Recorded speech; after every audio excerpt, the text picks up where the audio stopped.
మధ్యాహ్నం భోజన సమయం. అప్పు తన మనోహరమైన ఆహారం చూసుకుంటూ కూర్చోంది. అన్నం, పప్పు, కూరలు. కానీ ఆమె మాత్రం అన్నం మాత్రమే తింటూ మిగతావన్నీ పక్కకు పెట్టింది. అబ్బులు ఏమైందో అన్నట్టు చూశాడు. అయితే అప్పుడు గుర్ర్ అనే శబ్దం వినిపించింది. అప్పు పొట్ట ఘోరంగా గర్జించింది. అప్పు నవ్వుతూ, అబ్బులు, ఇది నువ్వేనా అని అన్నది. అబ్బులు, నోప్, నేను కాదు అన్నది.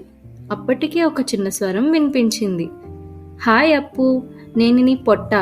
నాకు కూడా కూరలు, పప్పు తినాలంటే చాలా ఇష్టం. నువ్వేమో అవేమీ నాకు ఇవ్వడం లేదు. అప్పు ఆశ్చర్యంగా, హోయ్, నువ్వు మాట్లాడగలవా అంది. పొట్ట నవ్వుతూ, అవును, అన్నం శక్తిని ఇస్తుంది, కానీ కూరలు, పప్పు ఆరోగ్యాన్ని ఇస్తాయి.